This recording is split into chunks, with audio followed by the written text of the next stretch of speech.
New technology built on the Cisco platform is making a significant contribution to campus safety. Today we're speaking with one of Cisco's gold certified partners, Coleman Technologies, also called CTI. Tom Julien, manager of situational awareness, and David Hickman, senior network engineer. Gentlemen, welcome. Thank you, Valerie. So we're talking about a new architecture here. What does the network have to do with physical security? Fundamentally, it provides the communication medium between event recognition and event notification.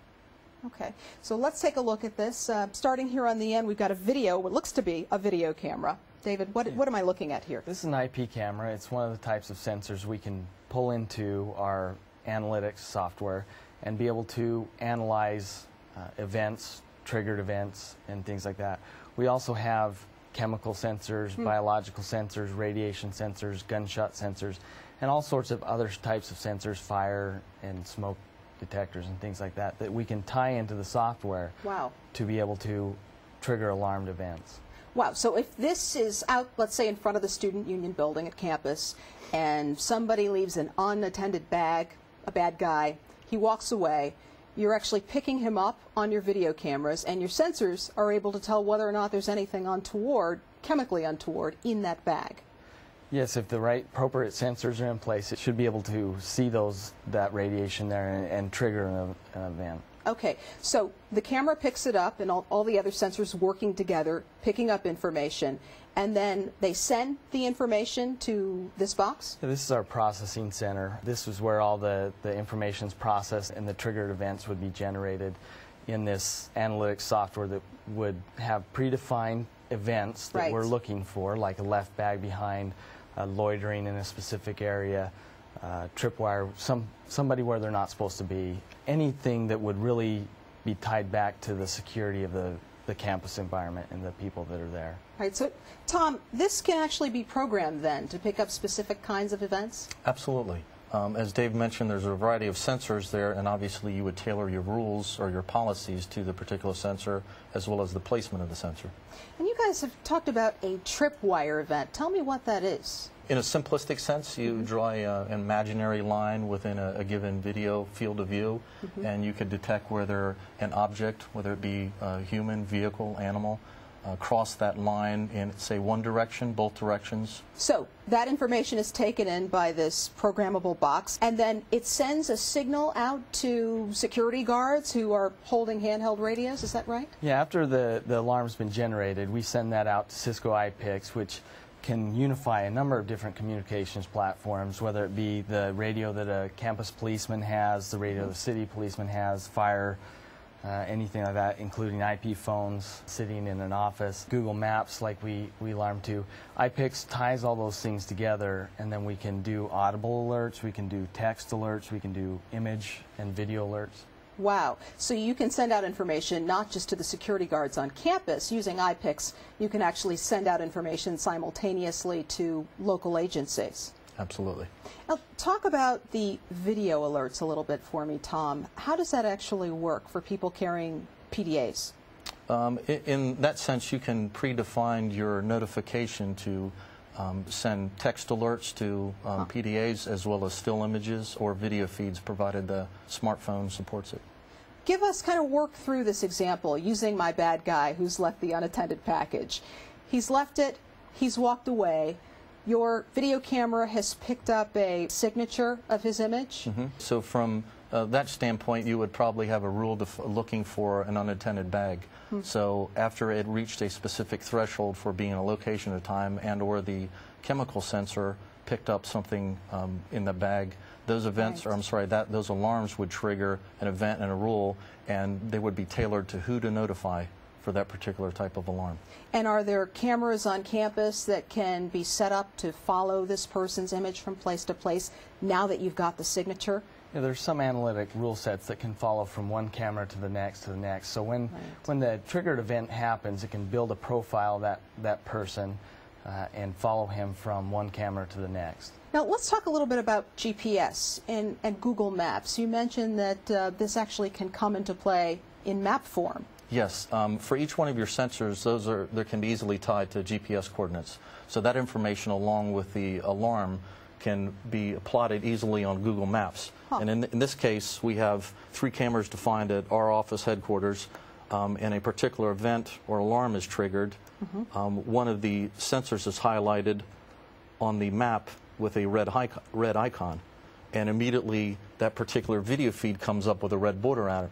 In this scenario, if you have someone that's traditionally staring at a wall of monitors, it can be very hard to process all that information, especially if you have a large number of cameras across your campus. Right. So in this case, we've now taken that single event and tied it to what a person that's supposed to be monitoring the video, what they need to be looking at that one instant. Let's talk a little bit about some of the scenarios we can program for. You can actually program for a human in the woods versus an animal.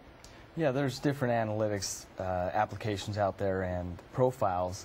So someone walking through woods, you can tell if that's a human or if it's an animal, a dog, a cat, or a bear, for instance. It can tell the difference between a human and that animal.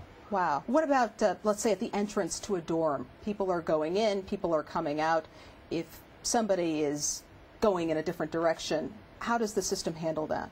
You can also utilize what they call anti-passback technology, where you can determine that if I have an access control, maybe I'm allowing all of the students to leave an event out a specific doorway, and that it can easily detect that, hey, somebody just came in back in the other direction. So if the bad guy is running in to remain undetected by security personnel outside, absolutely, we've actually got that.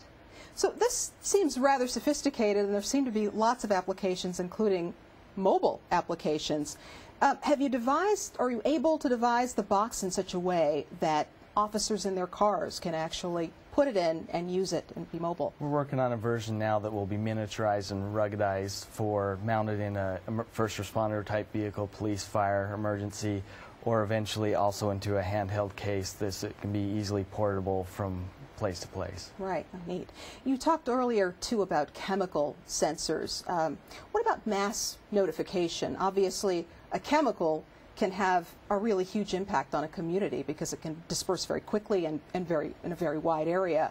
Talk about that. In addition to, obviously utilizing the network quote, you can tie this into systems such as School Messenger to broadcast this out to maybe students, parents, faculty that's off campus.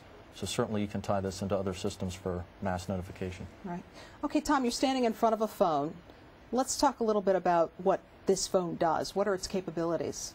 Okay, this particular phone is Cisco's IP phone. We've ruggedized this for a ruggedized application, typically military. And the IP phone is pretty much replacing traditional PBX phones on desktops.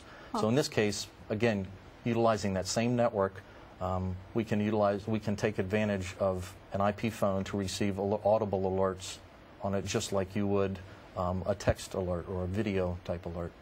This seems to really enhance public safety, I mean, in a very significant way. What kinds of feedback are you getting from agencies who've experienced it? Very positive feedback so far. Taking into the account multiple sensors from different types of architectures and combining that into policy-based application software and video analytics software, you're now in a situation where you can take make effective and efficient use of your network as well as your sensors to notify the appropriate people. How would it save an agency or a campus money? Well, in the sense of, let's take a video surveillance application.